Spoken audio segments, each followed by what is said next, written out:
शेतकरी मित्रांनो नमस्कार. जळगावमधला मी आता व्हिडिओ बनवतोय. इकडे बघा, तुम्ही बघू शकता केळे.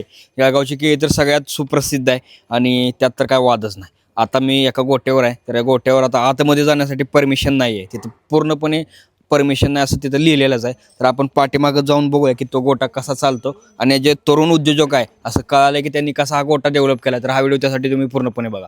चला मग आपण जाऊया आत. शेतकरी मित्रांनो नमस्कार. तुम्ही पाहताय ग्रेट महाराष्ट्र मंडळी. तुमच्या चॅनलमध्ये सर्वप्रथम स्वागत. महाराष्ट्रातील आम्ही बरेच ठिकाणचे व्हिडिओ बनवलेत म्हैस पालन व्यवसायाविषयी. तर आजचा व्हिडिओ खास तुमच्यासाठी होणार आहे, कारण आज आपण जळगाव जिल्ह्यातील व्हिडिओ बनवतोय. जळगाव तर तसं केळीसाठी खूप प्रसिद्ध आहे, पण आता तिथं म्हैस पालन केलं जाते. तर त्या म्हैस पालन हे तरुण उद्योजक आहेत, त्यांनी पुणे सोडून हे म्हैस पालन कसं केलं आहे आणि ते कसे शेतात रमलेत आपण बघूया ह्या व्हिडिओमधून. आणि तुम्ही हा व्हिडिओ जर पूर्णपणे नवीन असाल चॅनलवर आणि नवीन बघत असाल तर सबस्क्राईब करा, जेणेकरून तुम्हाला आमच्या चॅनलचे नवीन व्हिडिओ आहेत त्याचे नोटिफिकेशन लगेच भेटेल. आणि ह्या व्हिडिओविषयी तुम्हाला काय वाटलं ते कमेंटमध्ये नक्की कळवा व्हिडिओ संपल्यानंतर. तर चला तर आता आपण मुलाखतीला सुरुवात करूया. सर नमस्कार. नमस्कार. याचं नाव आणि पत्ता सांगा. मी हितेश झेंडू कुरकुरे, राहणार चिनावल, तालुका रावेर, जिल्हा जळगाव. अरे वा. तुमचा जो फार्म आहे एकदम बघितल्यानंतर एकदम मस्त वाटलं की एकदम सुटसुटीत आणि हवा खेळती राहील एवढं अंतर ठेवून तुम्ही सगळं मस्त बनवलंय. तर आपला जो फार्म आहे तो नक्की कुठं येतो? आपला चिनावल गावामध्ये आहे, कोचूर रस्त्याला लागून. बरं, आता किती एकर शेती आहे? आमच्याकडे 5 एकर शेती आहे घरची. बरं, आता तुम्ही तरुण उद्योजक आहात, याकडे कसं काय वळाला? आधीपासून मला घरची म्हणजे वडील माझे आमचे हे म्हशी सांभाळायचे, त्यापासून मला आवड लागली होती. नंतर 2020मध्ये लॉकडाऊनमध्ये मी इकडे आलो, तेव्हा घरी फक्त गायी होत्या. त्या गायीसुद्धा मी देऊन टाकल्या होत्या परत. मग काही कारणास्तव त्या आमच्याकडे परत आल्या, त्यापासून मला आवड लागली. मग त्यापासून मी म्हशी खरेदी केल्या. मग घरच्या 3 म्हशी खरेदी करत असताना मला आपल्या व्हिडिओमार्फत सगळं नॉलेज घेत गेलो. त्यामुळे मी हरियाणाला जाऊन म्हशी विकत घेऊन आलो. तुम्ही आपले व्हिडिओ कधीपासून बघत होता? मग 2 वर्ष झाले.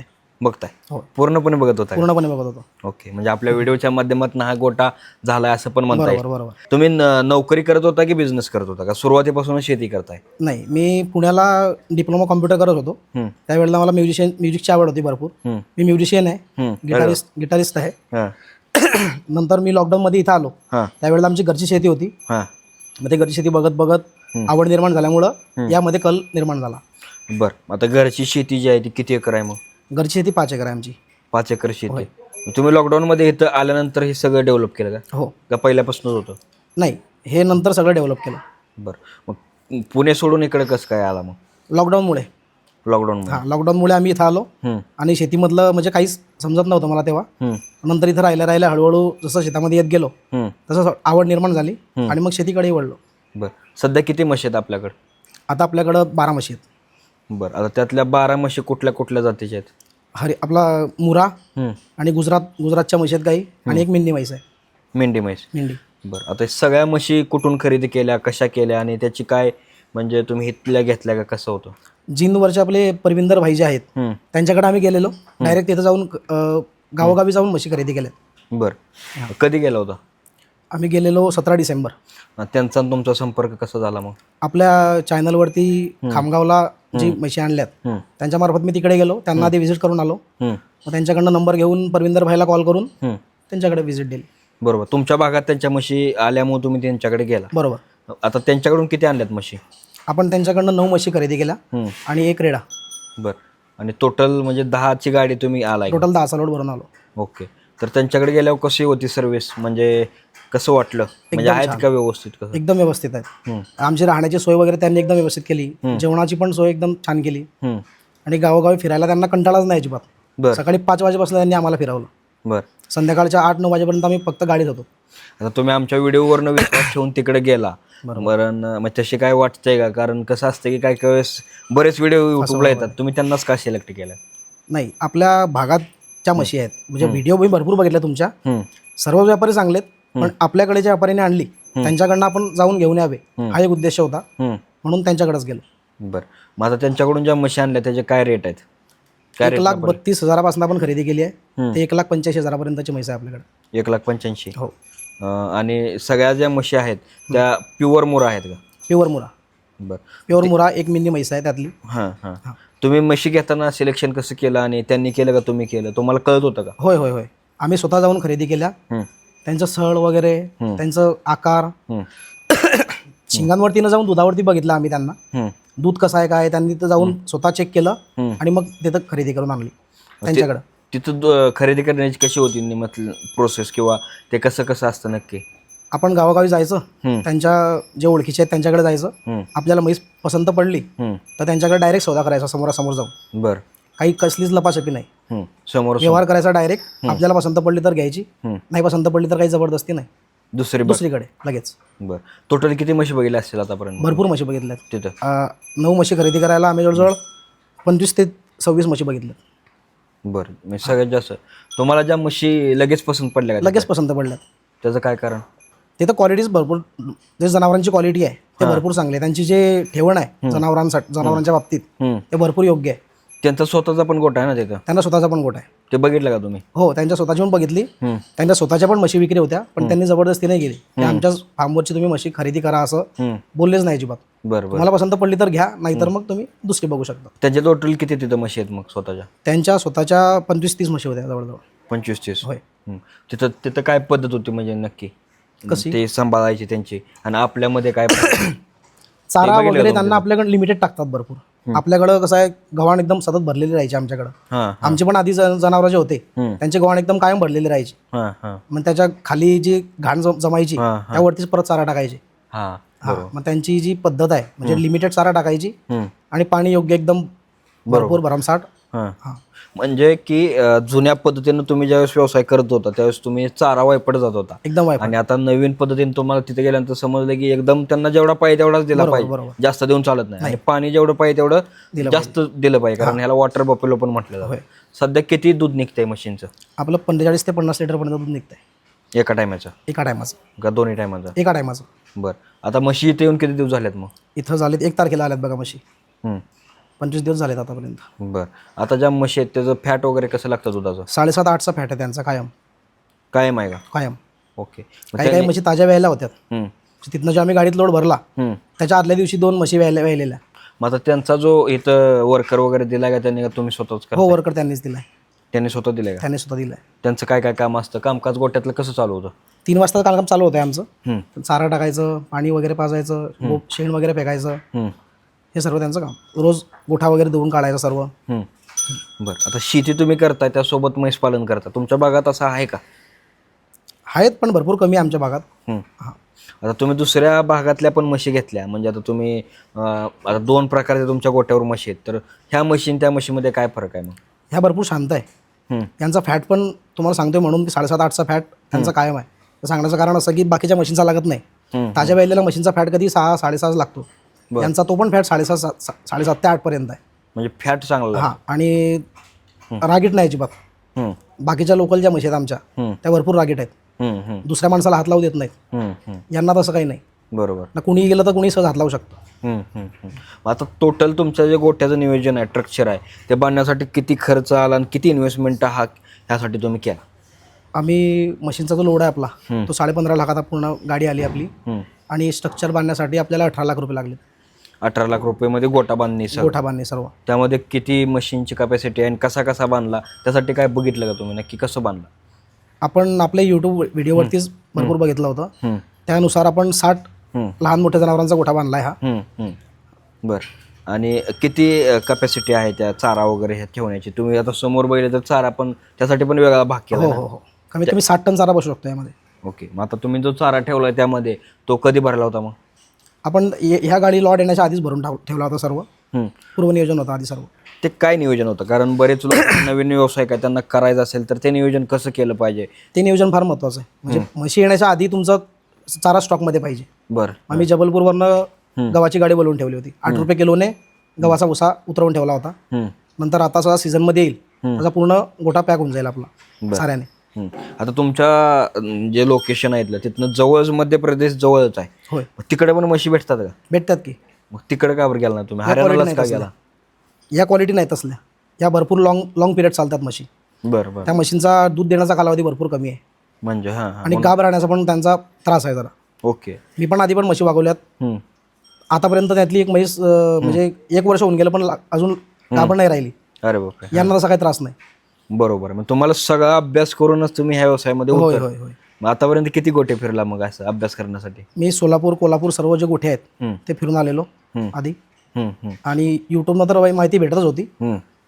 मेन मोठी यूट्यूब चांगला आहे. बरं. यूट्यूब मार्फत भरपूर माहिती घेतली आपण. ओके. आता तुम्ही ज्यावेळेस कॉलेजला होता त्यावेळेस तिथली सिटी लाईफ आणि विलेज लाईफ यामध्ये काय डिफरन्स आहे आणि तिथं कसं होतं, इथं कसं नियोजन आहे, ते कम्फर्टेबल वाटतंय का इथं?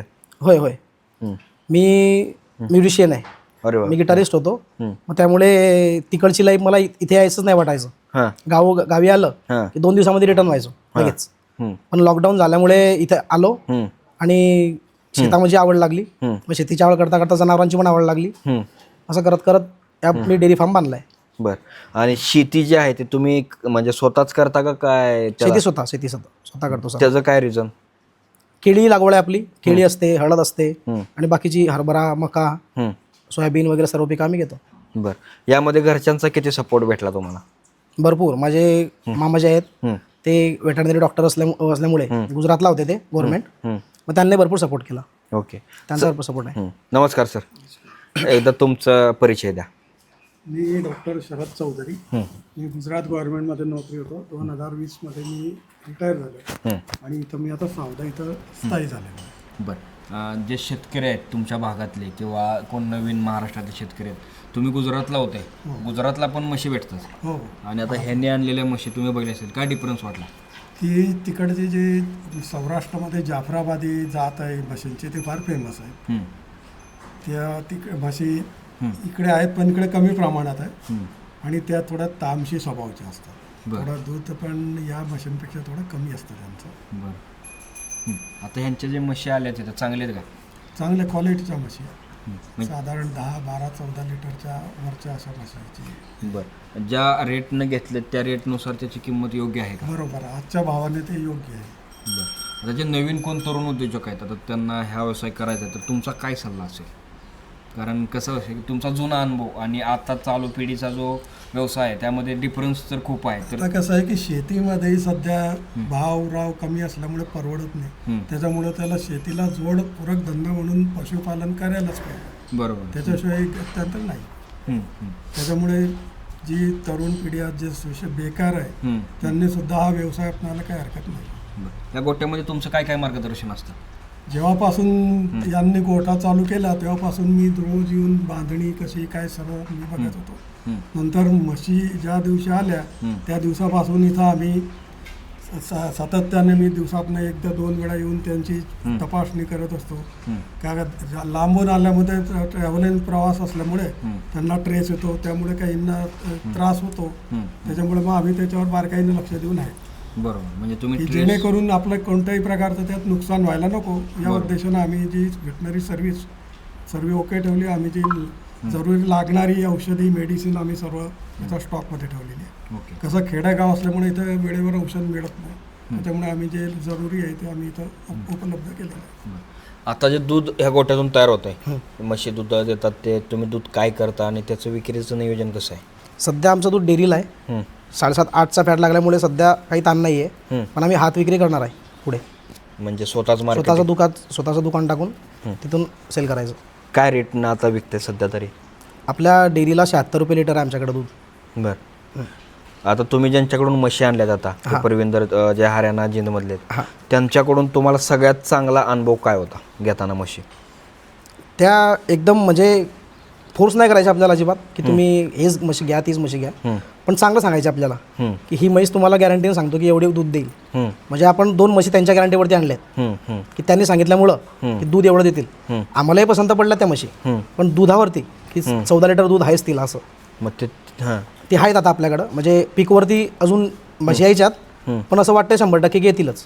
बरं. म्हणजे इथं तेवढं दूध देऊ शकतात. बरोबर. बरं. आता त्यांच्याकडून तुम्ही ट्रान्सपोर्ट वगैरे केलं असेल तर त्यामध्ये काय प्रॉब्लेम आला का? काहीच नाही.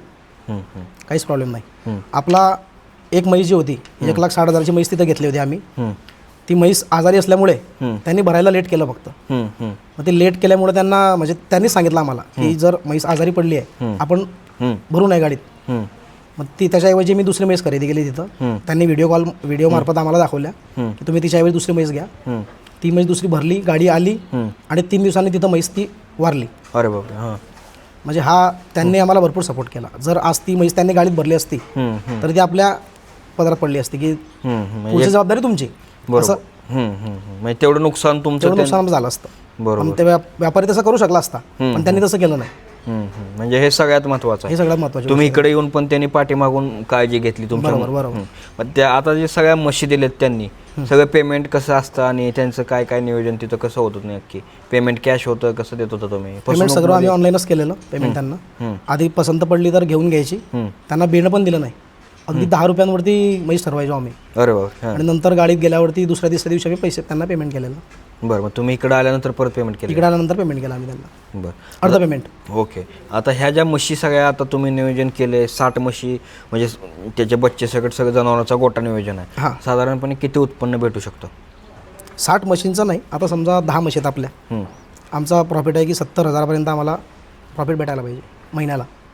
10 म्हशी मागं? हां, 10 म्हशी मागं. ओके. ते कसं नियोजन करतं, म्हणजे कसं तुम्ही ठरवलं ते? चारा ढेप वगैरे सर्व नियोजनात आहे आमचं. मी मापून टाकतो कधी, आवाढव्य असं काहीच नाही. बरोबर. 2-2 किलो समजा ढेप टाकतोय त्यांना, सरकी वगैरे याचं सर्व कॅल्क्युलेशन आहे. बरं. आणि आता हे जे सगळं तुम्ही नियोजन म्हणताय 70,000 रुपयाचं, हां. तर ते किती दिवस 70,000 भेटणार? ते भेटणार आपल्याला 7 महिने. 7 महिने. हां, म्हणजे बरेच लोकांचा जो प्रश्न असतो की त्यांना 12 महिन्याचा हिशोब असतो. बरोबर. पण ते कन्फ्यूज होतात, म्हणतात की त्यांना लगेच कॅल्क्युलेशनवर वाटतं की हा व्यवसाय तेवढा बरोबर. हे. तर त्याविषयी तुम्ही काय सांगाल? आपला 7 महिन्याचा पिरियड आहे फक्त त्यांचा दुधाचा. कुठलीही म्हैस जास्त दूध एवढं घेऊ शकत नाही आपण. त्यांना भरलं की ते हळूहळू कमी होत चालतात. म्हणजे त्यांना रेडा दाखवला की ते हळूहळू कमी होत चालतात. मग आपण त्यावेळेला दुसरा स्टॉक त्यांच्याकडे घ्यायला जाणार आहे. साधारण आम्ही जून महिन्यामध्ये ठरवलं आहे. तोपर्यंत जर कमी झाल्या म्हशी, जून महिन्यामध्ये दुसरा लॉट आणायचा 10चा. बरं. मग ते परत सर्व सर्क्युलेशन चालू राहत आहे, सायकल चालू आहे. सायकल चालू राहते दुधाची. बरं. आता इथं जी तुमची शेत आहे त्यामध्ये काय काय पिकं असतात? केळी, हळद आता काढणीला आली आमची. मुख्यतः केळी आहे आमची. ओके. आणि केळी जी आहे तुमची, म्हणजे ती कशी, त्याचा काय उपयोग आहे का ह्या गोट्यासाठी? नाही, गोट्यासाठी काही उपयोग नाही, पण चारा वगैरेसाठी वापरू शकतो आपण. केळीची पानं वगैरे, केळफूल जे असतंय ते खाऊ घालू शकतो आपण. ओके. केळीतून किती उत्पन्न काढता मग तुम्ही? एकरी 4.5-5 लाख रुपयापर्यंत उत्पन्न होतं. बरं. तुमच्या भागात ती जी केळी आहे ती खूप प्रसिद्ध आहे महाराष्ट्रामध्ये, हां. तर त्याविषयी काय सांगाल? केळी आमच्या चिनावल गावची तर भरपूर प्रसिद्ध आहे. म्हणजे जमीन भरपूर नामांकित आहे चिनावल गावची, म्हणजे केळीसाठी स्पेशल? केळीसाठी स्पेशल. ओके. आता ह्याचं जे शेण वगैरे असेल ते केळीसाठी तुम्ही वापरताय? होय, त्यांचं सर्व शेण आपल्या शेतामध्ये जाईल. दुसऱ्यांना विकायची पण गरज पडणार नाही. बरोबर. एवढं शेत आम्हाला लागतंय खत. ओके. तर जे तरुण उद्योजक आहेत त्यांना शेवटचा तुमचा काय सल्ला असेल?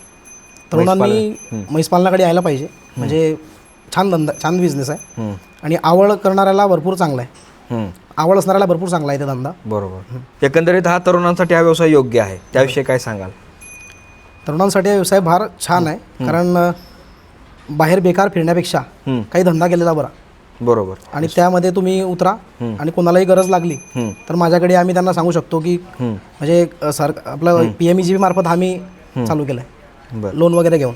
ओके. म्हणजे ती काय आता तुम्ही व्हिडिओमध्ये सांगू शकता का ह्यासाठी कसं होतं लोनचं प्रोसेस काय? PMEGBचा फॉर्म भरला आहे आम्ही जिल्हा उद्योग केंद्रातनं. त्यातनं हे लोनची पुढची प्रोसेस असते ते करून पुढे आपल्याला लोन पास झालं आहे गुरांसाठी. त्यामध्ये समजा मला 5 लाखापर्यंत स्ट्रक्चरसाठी भेटलं आहे, बांधकामासाठी, आणि 12 लाखापर्यंत गुरांसाठी भेटलं आहे. ओके. म्हणजे हे गव्हर्नमेंटकडून भेटलेलं इन्व्हेस्टमेंटसाठी तुम्हाला भेटलेलं लोन आहे? बरोबर. ओके. तर जे आता व्यापारी आहेत, तुम्ही त्यांच्याकडून मशीन आणल्या, त्यांना शेतकऱ्यांना कोणाला खरेदी करायची असेल तर त्यांना रेकमेंड करायला का योग्य आहे का? नक्कीच. म्हणजे कारण सर्वांनी जा आणि नक्की त्यांच्याकडनं खरेदी करा. भरोशाच्या लायक माणूस आहेत. तसा अनुभव आला आहे एकदा. हो, ठीक आहे. शेतकरी मित्रांनो, तुम्हाला व्हिडिओ कसा वाटला ते कमेंटमध्ये नक्की कळवा. चॅनलवर नवीन असाल सबस्क्राईब करा. धन्यवाद.